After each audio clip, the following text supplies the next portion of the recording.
Good afternoon, ladies and gentlemen. Welcome back to Gamestah TV2. We're bringing you more League of Legends action from the Barracks Internet Cafe in Canberra. It is a qualifier for the Money Online League of Legends competition. So we are straight into Champ Select. We're bringing you SWSW Hot Grills versus Team ANU. My name is Chrisis. I'm joined once again by Mendrix. Hello, Mendrix. Hey, Chrisis. This should be a much better match than the last one we had. We've got some two even teams right now. We have the university team, Australia, from ANU, the Australian National University in Canberra, and we're going up against the challenger team, Swiggity Swag.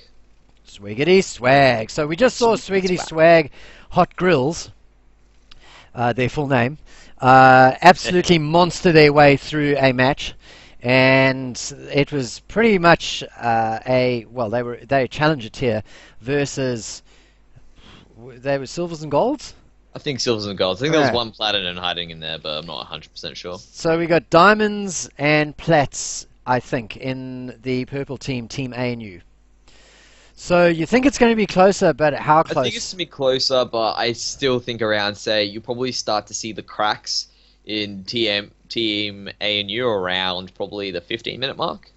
It'll be very, very even up until about the 10-minute mark, and then something's going to happen. I'd say there'll be a dragon fight halfway through that's going to pretty much ruin Team ANU. But I mean, at this point, because they're a team that are better and they know how to make moves around the map, there is still a chance that they can come through and take out Swiggity Swag. Because you never know, this game sometimes throws some wicked curveballs, some crazy crits from out of the blue. You never know how the ball's going to bounce. Yeah, you never know how the ball's going to bounce. You never know how the cookie's going to crumble. Well, let me just tell you that I wrote down 10 minutes and dragon fight.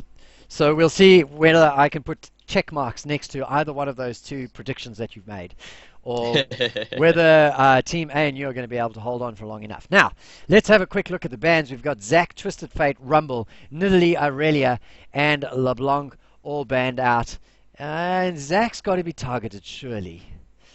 I'd say Zach's targeted, but he's actually coming back into meta because of the Cinder Hulk change. So Zach's pretty strong with it. So it'd be interesting to see how it works out for him in that case. I'd say Aurelia was targeted at Kimchi. LeBlanc's just been a champion that's all around strong. Nidalee's the same. She's really good in the jungle, really good in mid lane. She's being played a lot more in the jungle, to be honest, than any other lane right now, top or mid. She kind of jumps everywhere. First she's the queen of mid, then she's the terror of top, and now she's the jaguar in the jungle sort of deal. Oh, very nice. Very nice. I'm afraid I was thinking a different word. Related to farming. Fair enough. But fortunately you saved me from it. Okay, so interestingly enough, RPP has taken Hecarim away from Swiggity Swaggity Hot Grills. We saw the Speed Pony in the hands of Leet before, doing an absolutely awesome job.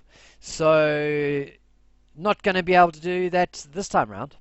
No, definitely not. And I think that might be a top Hecarim. I'm waiting to see what Davo picks to round out their team.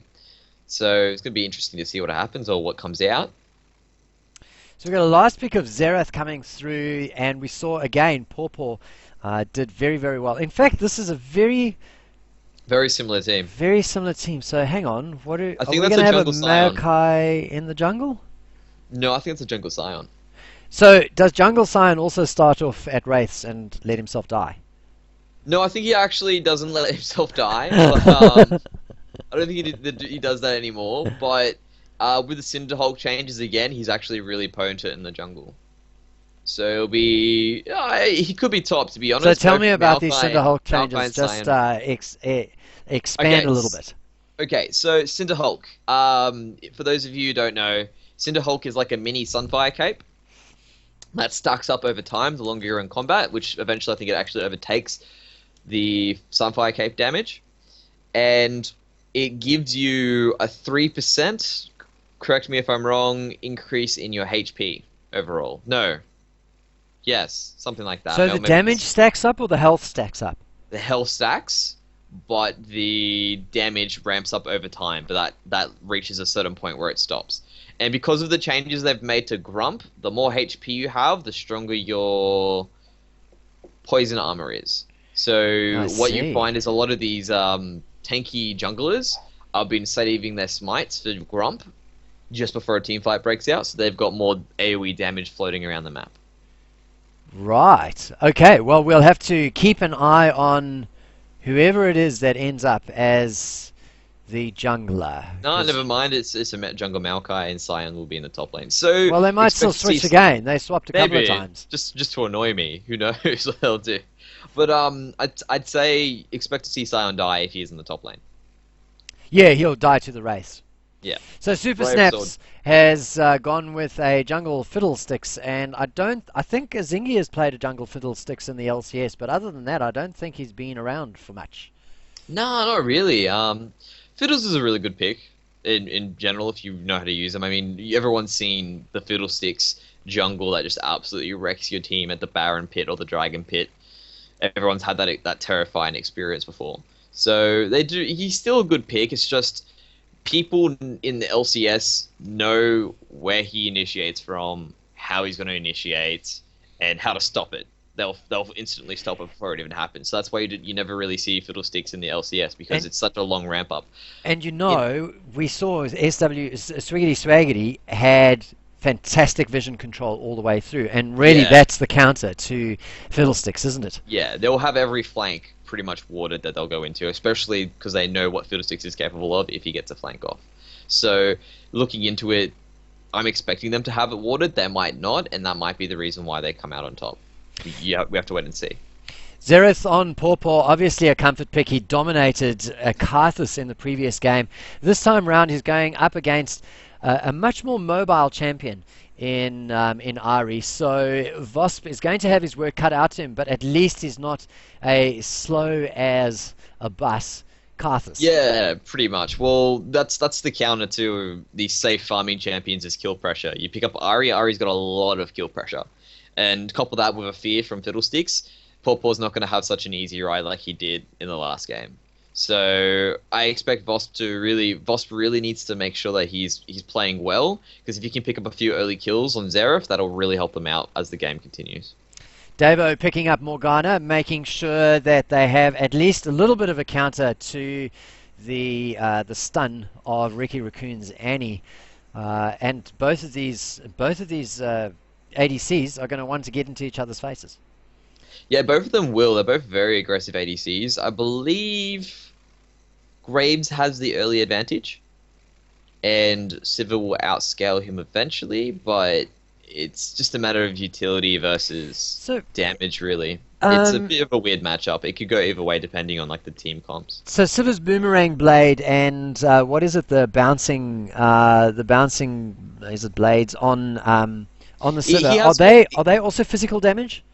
Yeah, they are. So there's Sivir has more pushing power, but Graves has more upfront burst damage early. And he's got his armor passive. And he's got his armor passive, so he should technically win early. And then Sivir's got more utility in the late game, and as it scales, it should be stronger for her because she scales better with attack speed, whereas Graves is more pure AD. That's like the difference. You have a look at these at the hyper carries or the hyper ADC carries. They tend to scale really well with attack speed. So if you're looking to figure out which ADC scale better, look at the attack speed and who scales better with that. All right. So heading into just about into the skin battle, I'm just going to fire up our Money Online sponsor message.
All right, ladies and gentlemen, we are back on the Rift with Swiggity Swaggity going up against Team ANU. So we've got Swiggity Swaggity who have taken blue side. I think they just have blue side because they were the first into the lobby. Yeah, Or is it because they're in the top part of the I think they're in the bracket? top part. Yeah, they're the top part of Maybe. the bracket, so they get blue side. Anyway, And based off statistics, blue side actually has the home advantage. Like blue side actually has a higher win rate versus red side. So it's a bit interesting to see that they're actually in the bottom lane. But I think it's just the way the tournament rules work out. But there seems to be a bit of an invade happening in the bottom lane.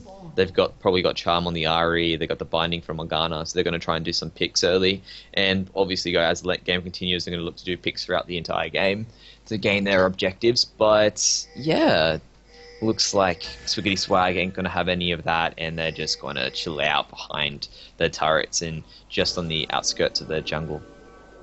so just the one deep ward going down from Team ANU, and they're just looking to see when the red buff gets taken. I don't know if they're actually going to spot out the jungler when he does it. Yeah, Sion's being a bit sneaky there, so let's see if RPP decides to head down there and check to see if he's going to steal the red or not. He might. Is he going to do it? Or no. So, Vosp is checking it though. No, he's not.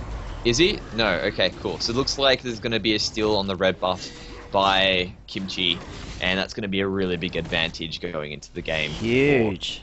For Swiggity Swag, because the Fiddlesticks is going to be down, and he sort of needs to smite that red buff to really continue on in the jungle. So, yeah, that's going to be very bad news for Fiddlesticks. And he really needs to farm up early to get going. Wow, he gets level 2 off of that, and heads on up to the top lane with the red buff.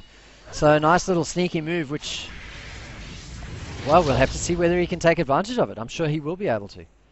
Yeah, I mean, Hecarim's got the ignite, so he can't really just run at his face and take advantage of that. So it's one of those moments where he sort of needs to wait until he's really got Hecarim down. And he's got a lot of poke with his role of Slayer, so... Binding goes down onto Ricky Raccoon, and the damage gets exchanged between Jasper the Cat and Frolic, but unfortunately what you want is the binding to actually go down onto Frolic. It's going to be very, very difficult if he puts a point into his spell shield, which he hasn't just yet, so it's still level 2. Yeah, Fiddlesticks is stealing Dragon. Well, not really stealing it, more like doing it. Wow, nice and early. I was going to say level 4 Fiddlesticks and the Dragon, but he's doing it at level 3, so doing a fantastic job right inside the Baron pit, and he's not going to be spotted, I'm sure. No, Yeah, he was Maokai taking going advantage back. of the fact that he doesn't need to take his red buff. So he's figured, okay, well, if I'm down a red buff, I might as well get up a dragon. Let's see how he's doing. Well, he's nice and healthy, no problem. Just draining himself up to full health each time, and we'll almost get it in just a moment. Now, you don't get a buff if you smite the dragon, so I suppose you might save his smite. You do get a 3% increase in attack damage and ability power. That was a really, really nice spell shield by Frolic down the bottom lane, able to coming out in front with the trade. But with that dragon, it looks like that there's going to be a chance that they can come ahead now with some good trades, because that 3% damage is still 3% damage. Yeah, not to be sniffed at the 4-minute mark. An early dragon is a fantastic thing. So 400 gold lead for Swiggity Swaggity at the moment. Of course, Dragon no longer hasn't for ages given any sort of gold, but the free miniature item advantage, I guess, is well worth it. Well worth it. Definitely worth it. It's worth it. Like So, it's a dragon-oriented game meta at the moment. So that's and it's all about. I mean, it might not be about that slight advantage early on, but it's all about stacking them quickly. And you get the first dragon plus a timer at 4 minutes. Yeah. So just the dragon buff increased sound thingy. Yeah. Does only your team hear it, or does the No, opponent? no, no. The other team hears it, and they see the buff going across as well. There is a bit of a nice stun onto Vosper. Looks like they might be able to pick it up. No, Vosper's just going to walk away, and the flash has been blown. Wow, he flashes away, but Xerath flashes in, and he's got aggro actually of from the minions, so he might go. Oh yes, he gets taken down. Cast the minions OP, so he flashed forward under the turret to get the kill onto the Ahri, and put himself in harm's way. And the minions said, "Not on my watch." And, Well, first blood worth. First blood worth. Oh, first blood. Yeah. You got an extra 100 gold out of that, so yeah. It's probably sitting there like, yeah, this is okay. This is fine. I'm happy with this outcome. And up in the top lane, there's just a bit of slugging out going there. Yeah, Kimchi just- didn't really seem to gain much of an advantage from that red buff or from the level advantage, although he has hit 6 before He's managed to pick up a 10 CS lead on RPP, so I wouldn't scoff at the level at the advantage just yet. 10 CS is a fair bit. Well, especially when it represents what 50% more than what your opponent has. Pretty much, yeah. It's a big deal. And not only that, he's going to miss out. It looks like he's TPing in, but he's still going to miss out on some of the experience there. Was he going to get the cannon? He got the cannon, so it's all good. Nicely done. Well done. Slight level advantage. Well, the RPP now picks up his level 6 as well, so they'll be level 6 at the same time. Yeah. And we'll face up against each other. Kimchi Bread's not going to use his TP though, so they'll have a TP advantage. Got a gank going down. Leet walks very slowly into lane. Sort of hobbles in. Yeah, and feels the pain of a nerfed Twisted Advance, really. Oh no, guys. What if I've got a new lane role? I wish I want to be able to gank. So 7 minutes in. Gold lead is around about 500, so not a huge gold lead. 1 dragon to nothing in favor of Vosp and the boys from Team ANU.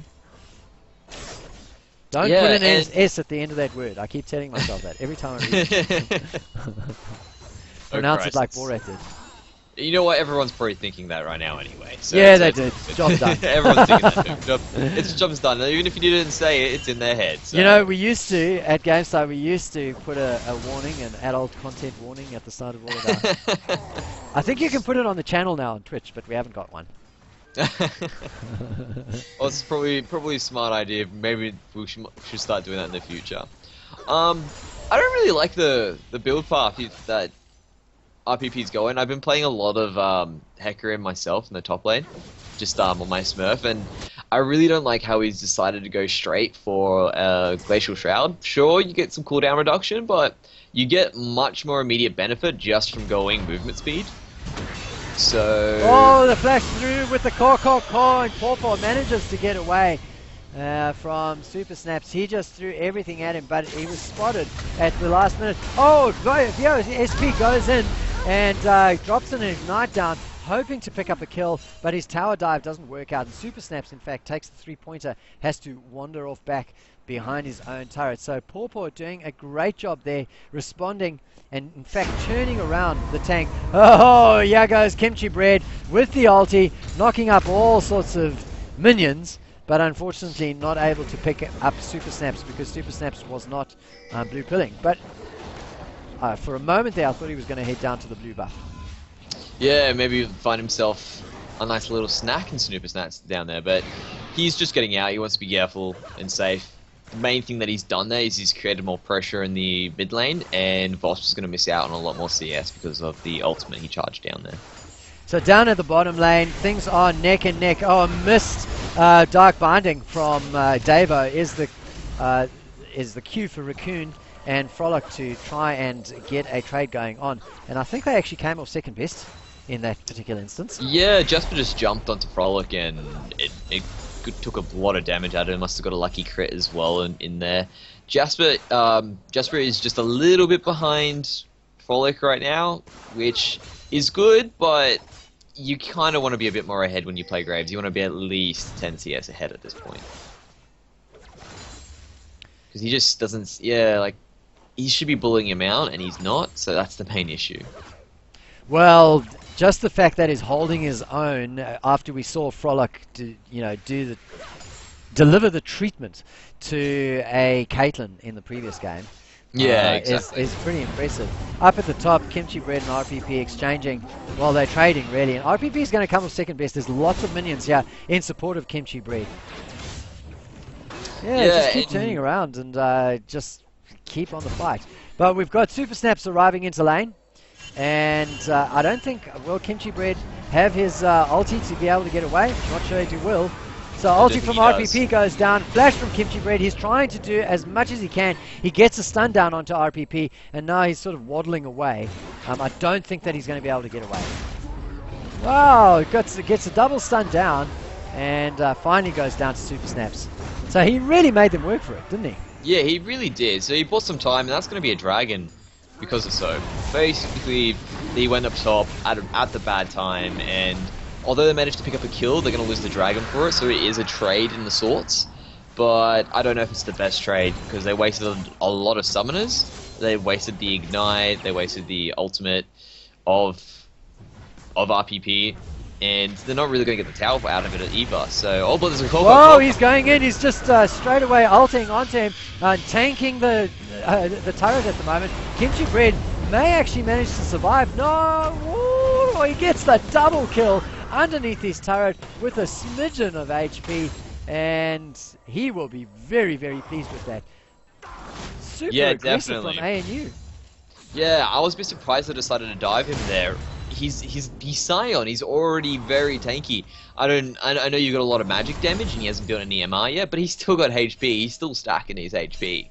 So it was a bit of a misstep doing so, especially because they were down the ignite and the ultimate of Hecarim. Maybe if they had that, that would have been a fine dive right there. But it was just really aggressive, and they've suffered it because of it. They've basically lost the advantage of killing him in the first place. Now let's look at the rest of the map. Ricky Raccoon wandering around getting wardage all over the place. A couple of nice deep wards to protect his mid laner, which has given the opportunity for the bottom lane of Team ANU to get themselves out of position really. And I think this is going to turn into a double kill. We've got Frolic running as fast as he can away from the situation. Everybody's down here in the bottom lane as the TP comes through from RPP. Maokai has picked up the double kill though first, and RPP in fact is just going to be a sacrificial lab. Super Snaps gets the drain down onto Leet, but he's not going to be able to pick up anything as a result. So 3 for 1, and it was just the support that got killed on SWSW Hot Grill, so ouch. Yeah, very big ouch. And if we take a look at that timer, that's what, 10 in between 10 to 15 minutes when the cracks, I said the cracks are going to start to be showing through. Yeah, that little gank underneath the tower, I think, was at 10 minutes. Yeah, there you go. So it's just really that matter of experience. Super Snap's going to go down. He's got to go down. Oh no, Voss comes to the rescue and prevents Xerath from picking up the kill. That was actually really nice, aggressive response to the stun going down onto the Fiddlesticks. So Voss will be very pleased with himself, but unable to take the turret down as a result of Ricky Raccoon appearing in lane. Yeah, it's a really good roaming there by Ricky Raccoon, making sure he's got a lot of presence on the map, and just, stopping objectives from going down. That was a bit silly by Paw to go so aggressive there, especially with so much heal potential available to Voss. Voss saw the opportunity, went all in. Really, that's when you really start to see the difference between like the really amazing laners like Bjergsen and the differences between certain and the challengers and the pros, because they actually have their ultimates time. They've got their ignites time. They know if this person's going to go aggressive, it'll probably be now. So they're very, very careful with what they do. Very, very rarely do you see Bjergsen decide to run in like that. Trouble brewing in bottom lane again. We've got Ricky Raccoon lurking. It might all happen all over the map. At the top lane, RPP eats an ulti underneath the turret from Kimchi Bread and gets absolutely monstered. So now Kimchi Bread's taking control, and there's also some action happening in the bottom lane. Yeah, we've got the ulti coming through from Super Snaps in response to a gank going down. Doesn't manage to quite turn things around. We've had 1 for 1. At the moment, it's the supports that have gone down. Graves picks up a second kill though, in fact, so 2 for 1 down in the bottom lane. So that's a nice little turnaround and really proving that old adage that if you can get the counter gank on, you've got the advantage. Yeah, no, very well played by them there. They had the on the hunt in given by Frolic, and then running in with lead. Looks like he's trying to steal the blue. Will he get it? Yes, he does. That is fantastic steal by Paw there, taking away the blue buff before he could have a chance to give it through. So just clawing back and he a little bit lost in that situation. And what you saw there is Paw was able to push up the lane and get a bit more of a CS advantage on Voss for that, because Voss actually went down, and that's what allowed them to pick up the double kill onto Graves onto Frolic afterwards. Just off screen there, we hear the little giggle from Annie. Ricky Raccoon lurking in the brushes down here at the river as the 1 minute mark goes by, and that's really the signal to set things up just in that river as Davo 111 gets killed. He gets picked. So the 1 minute mark's really the signal for teams to start setting up control around the dragon, getting some vision down, and unfortunately, Davo tried to do that on his own. Yeah, you really need to have the buddy system going, especially in these games where everyone has vision up and they're looking for the slightest bit of positioning where you're out of. In solo queue, everyone's just sitting in their lane trying to make sure they're as strong as possible, but in ranked fives, everyone is looking for a misstep. Everyone is looking for when you're out of place, and they're going to punish you for it, and that's clearly what happened in this situation, as they're trading turrets both in the top and in the bottom lane. Yeah, Jasper the Cat was left to his own devices because poor old Davo had just fed that pick, and Swiggity Swaggy Hot Grills were able to convert that pick into an objective getting taken down.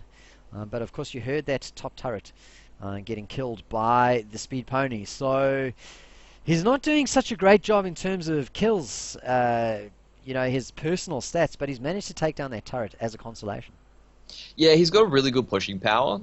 And to be honest, though, Sion has had a lot more presence on this map, which he shouldn't have. He's not as mobile as the Speed Pony, hence the name. So really, that tower going down and the fact that Sion has more CS, and on top of that, Sion has already taken his top tower. So really, it's not like it's a loss. Obviously, it's a loss in favor of Team ANU, but it's because Sion purposely gave it up in order to gain more advantages elsewhere on the map.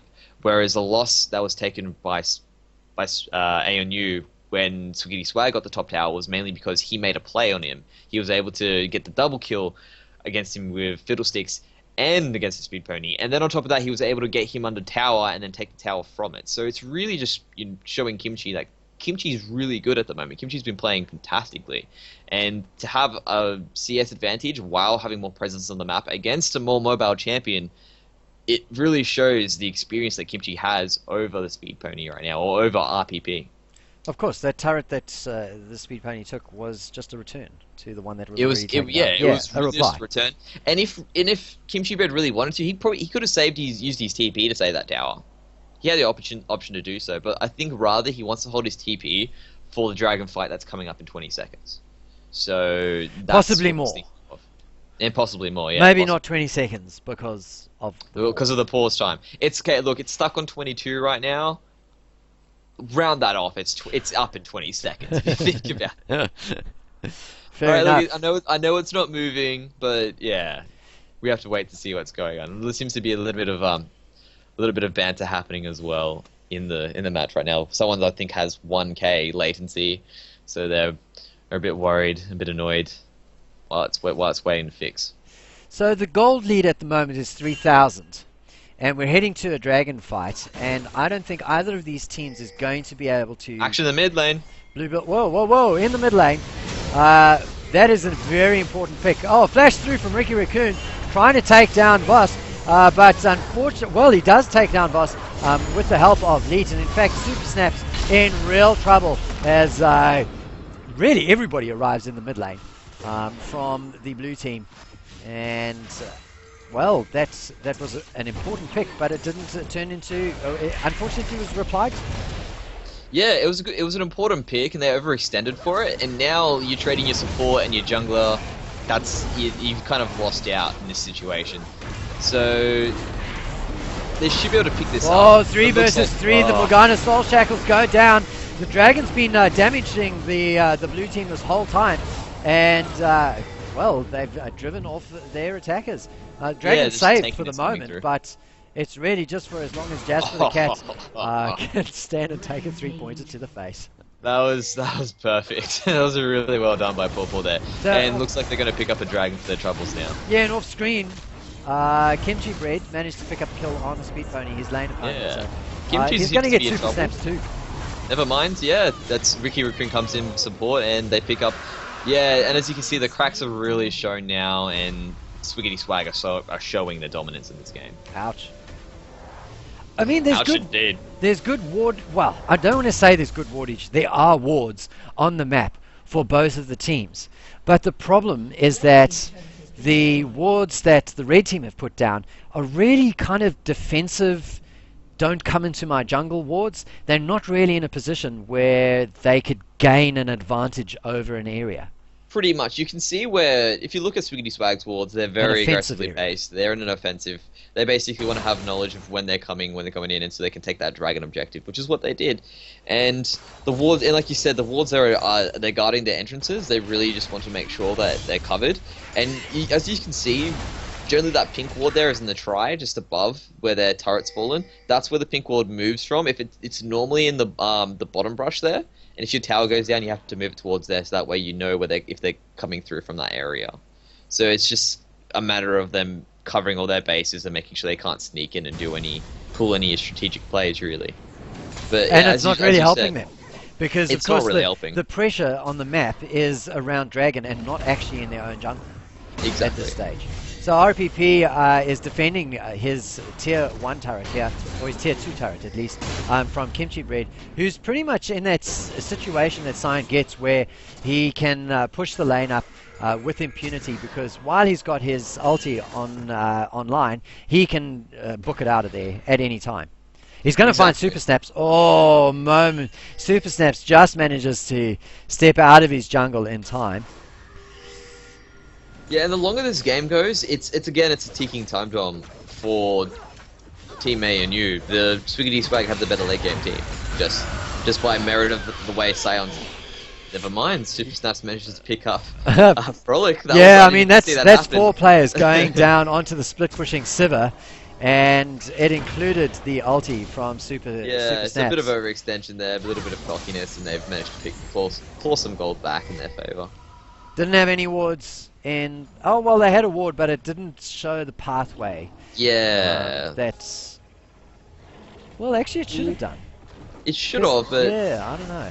Anyway, no, I don't think maybe he was just thinking, look, I'll be able to run away fast enough. Yeah. Shield away. Didn't anticipate the jungler coming down and then ulting over the wall. Yeah, and now they're just stealing away the blue buff from Team A and U. Again, just asserting their dominance, saying, well, you may have taken our ADC, but you haven't taken our lives yet. And 16-9. Ping's going down on the Baron. I think they just want wards there. They just want to make sure there's no sneaks happening from Team A and U.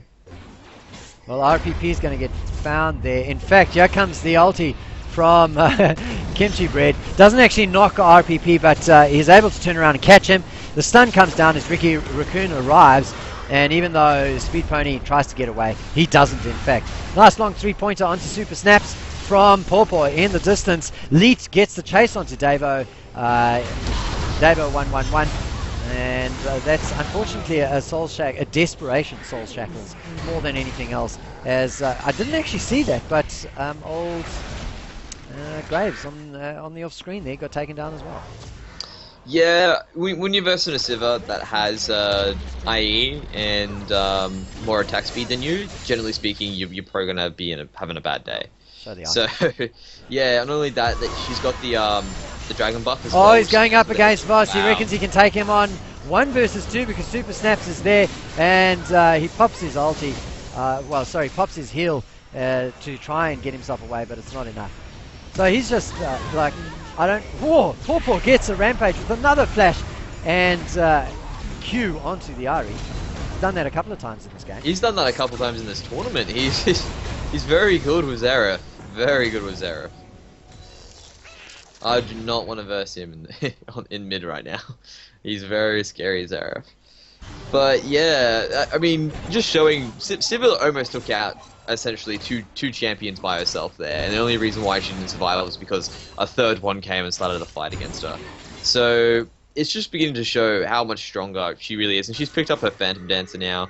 Graves is still trying to work on trying to get to his static Shiv, so I don't know if it's going to be a static Shiv. He might go for a Ghost Blade. I think it's Shiv because he's already picked up Dagger. So the plan on that is normally you go into Shiv and get some more attack speed and have more burst up front when it procs. But RPP just did that thing that you really should not ever do, which is run between two brushes. Past the ward, a pink ward that was in one of the brushes. Yeah, exactly. He just needs to watch out there. But see, that's what happens when you do that. See how he's got in that case that ward, that brush that he just walked past. That's generally where there's a good spot for pink wards. You put that there. Most of the pathing, the AI pathing, just avoids it because the quickest way to go through that is to actually just walk past that brush and never go into it. So you always see people walking past there, but they never walk into the brush because the AI normally doesn't let them go that way. And as you can see, Raccoon just put a ward in there, but it's not the pink ward that I'd like to see. So they're pushing on this top turret. It will go down very, very quickly. They don't have much of a minion wave. Oh, the second one's arriving, and a nice, successful delay there from Davo's Tormented Soil more than anything else. In fact, all of the defenders here are here, but of course, Xerath is now pushing up the mid lane. Sivir with his team, where On the Hunt can actually buff everyone in his team, and now they're setting up camp. Yeah, it looks like they're looking for a siege and even a pick. I think they want to make a pick into Baron, considering where they are, or they can make a pick into Dragon if they want to play it safe. But they definitely got the siege potential thanks to Xerath, and if they need to engage, they've got Zion and Frolic to really push the buttons if they need to do that. So, and the damage coming out from Xerath is huge. Just chunks of the pony there. And RPP he's got an anti-AD build at the moment. No magic resists, so he's not doing much damage. He's not going to be able to survive the Annie burst in combination with Pawpaw's burst from Xerath. Yeah, I really don't like the Frozen Heart Rush. On the Hunt gets called. Frolic is looking for a kill, and a flash from Davo is not going to be enough. He gets caught by Kimchi, and the combo from Pawpaw. In fact, Pawpaw takes him down. So the Godlike onto Sunset snaps. Sorry, didn't see that. He was off screen. But it's really just an absolute murder that is going on right now, as 3 champions from Team ANU get taken down by the Hot Grills. Yeah, so that was a 3-for-1 trade, and was that a 3-for-2 trade? Where's 3-for-1? I'm missing. Oh no, never mind. I didn't even see the Maokai underneath that dragon. He's a bit smaller now since his update and the change. Yeah, he's got to drink one of those pots, the iron. Yeah, one of the iron elixir makes. Yeah, there you go. He's not as big as Sion. Sion just seems to take up the whole screen nowadays. They've really they made him so much bigger. It's ridiculous. But I love the new Sion. It's a very good skit. Very good model that they've got for him. Yeah. Unfortunately, he lost the best joke, which was the leg bones connected to the ankle bone. Yeah. Or whatever it was. Yeah, I remember the old jokes. They've fully updated him. I think they've done a few updates to all the champions. I think Tristana with a new update, they've got a new voice actor. Yeah. And they seem to be sneaking Baron. Yeah, right? 2-man Baron. Yeah. They've got, they have 3-man now. They've got, never mind, 4-man. They've got the ward coming through to make sure there's nothing. M5, all the whole team's there now. The party in the Baron pit. Everyone's getting kebabs tonight from the Baz Kebab. And taken down easy peasy. So they've got 3 dragons. Now they've got what they need to break down the map, yeah. They've really got what they need to take it down the middle and just crack open the defenses of Team ANU. Cool. So they must have been listening about that elixir of the iron pot, because Ricky Raccoon's actually taken one. So does that what does that give? Size, tenacity, slow resistance. Size, tenacity, and slow resistance. Yeah. So I think why he wants that on Annie is because he wants to be able to make sure he's not slowed down when he makes an engage. Has he picked up he's got his Righteous Glory. So basically he wants to be able to run in unimpeded and make sure he gets his Tibbers with his passive off. That's the big thing he's looking for. And he looks almost full grown there. It's He's a bit chubby still though. not okay. It's still not okay. But I would really pay to see like a adult Annie skin, to be honest. I'm actually interested to see. I would like to see, and I would like to see Tibbers bigger because of it. Oh, Oh, Davo gets taken down from long range by Pawpaw, who's you teams have got to ban the Xerath. against Pawpaw, yeah. Yeah. Definitely against Pawpaw, they should ban the Zero.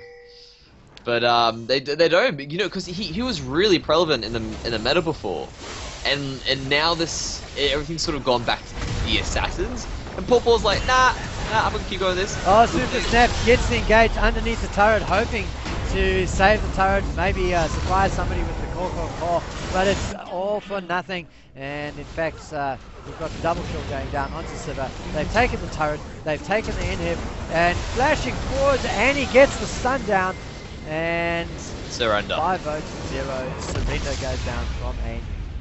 Wow. Ouch. That is the first surrender I've seen in this tournament so far. Yes. There, you can really feel it on that. Like Maokai had no deaths that game. Like fantastic by him there. He actually had a few close moments as well. But basically, it was really just a challenger team that's been playing for a long time, and it just shows you the difference between the diamonds and having that team experience. Well, I mean, like you say, it's not just the fact that they're at challenger level in terms of their individual skills. They've also been playing together. This is a team that's got a solidified synergy, shall we say. Yes, Yeah. I think that's the term we're going for. There you go. And because of it, they're just dominating their competition in this tournament. So with that victory, Team ANU gets pushed out into the losers bracket. I assume they'll still have another game. Swiggity Swaggity Hot Grills book themselves a place in the final, which is going to be a best of 3. And down in the losers bracket, Kent Life has been waiting for for Team ANU. So I think we'll probably be covering Kent Life versus Team ANU in the next game. In just a couple of minutes. Sounds good. I can't wait. Hope to see you guys there. Fantastic. Well, we'll be back in a couple of minutes as soon as the game is up. Thanks for tuning in. This is Chrisis and Mendrix signing out.